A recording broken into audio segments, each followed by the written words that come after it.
We've learnt a new skill. Moving circles. How exciting. Here's chapter 23.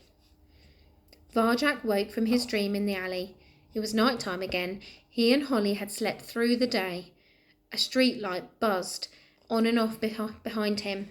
A full moon, round and white as a saucer of milk, shone comfortingly up above, but it was quickly smothered by street black clouds. He needed to go to the litter tray. Holly was fast asleep, and they were still on Sally Bones's territory. Well, it was all outside, wasn't it? The whole world was his litter tray. He could go wherever he pleased. He slouched out of the shadows and did his business by a heap of rubbish. What a relief it was. His awareness tingled. The fur on the back of his neck prickled. It felt like he was being watched. He swiveled to face the top of the alley and immediately wished he hadn't. A thin white cat sat there. She was licking her claws, watching him with one icy blue eye. Where the other eye should have been was an empty socket. Her fur was spotless clean, but around her was the smell of darkness, of dank and deadly things and places. By her side prowled a dozen street cats, thick-necked and bristling, grimy as the city itself. They were bigger than the white cat, but somehow they looked like soft little kittens beside her. "Good, was it, Sonny?" she asked. Varjak couldn't answer. He kept staring at her, unable to speak. She was all muscle and bone. He could see her ribs. They jutted out as if they were trying to escape her. "Now this isn't your territory," she said, flexing her bone-white claws. "And you shouldn't ever do what you've just done all over someone else's territory, especially if that someone is me." She smiled a crooked smile, but her single eye stayed cold and hard. He had no doubt who he was talking to. No wonder poor Tam was terrified of Sally Bones. "Speak when the boss speaks to you," growled a stripy Tom with slash marks all over his face. Varjak recognised him. Razor. Holly stood up beside Varjak. He didn't mean it," she said. "He's new here." Her legs quivered, but her voice was steady. "New, is he?" said the thin white cat. Her tail swished angrily. She nodded at the stripy Tom. "Razor, why wasn't I told about this?" The Tom began to shake. "I didn't think it was important, boss. He's just a pet." The air seemed to shimmer for a moment, and then Razor howled and clutched his face. There was a fresh, new slash mark across one side, and the white cat's claws were tipped with blood. "It's not your job to think, Razor. It's your job to tell me everything, and if you can't do your job, I'll find someone else who can. Understand?" Razor nodded, still clutching his face. In that moment of quiet, Varjak could hear his own heart thumping in his throat. "Now, get some information out of this new cat," spat Sally Bones. "I have a feeling he's something to do with the vanishings. Luger and Wes, you two watch his little friend." Razor and the other two cats came towards Varjak and Holly. Holly's ears twitched nervously. "Why couldn't you wait till we got home?" she whispered. "We've had it now."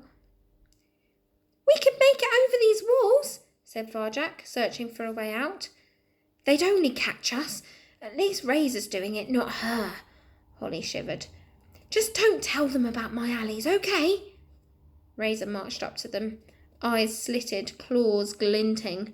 The slash on his face was red and raw. "What's your name, troublemaker?" He snarled. "Varjak Paw. Where are you from?" "Mesopotamia." Razor's scarred face twisted into a scowl. "Very funny. Where are you really from? Where do you sleep?" Varjak glanced at Holly. What could he do?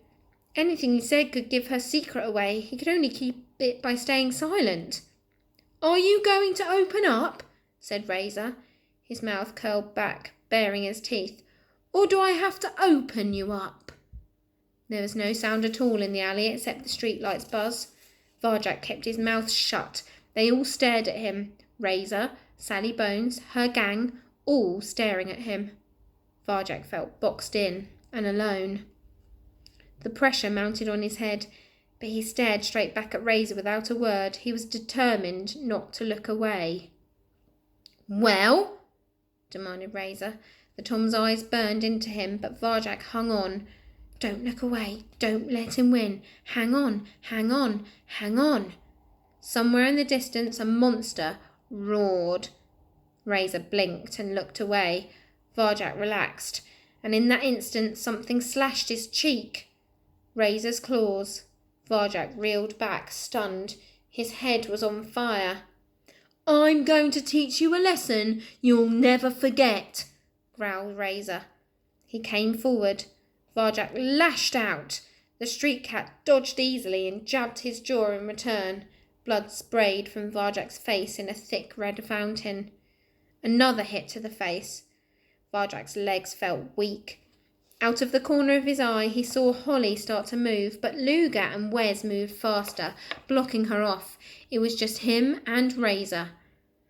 "Not so tough, are you?" spat Razor. "I can finish you any time. I'm going easy on you. Now talk." He slammed Varjak's ribs, knocking him off balance. Varjak staggered into the rubbish heap. It squelched around him. He was still standing, but he couldn't take another hit. Moving circles, the fifth skill. You can dodge any blow, you can strike any enemy. It was his only chance. Varjak breathed as Razor came up for the kill. In, 2, 3, 4. Energy pulsed in Varjak's belly. Out, 2, 3, 4. Time slowed down. In, 2, 3, 4. Razor struck in slow motion.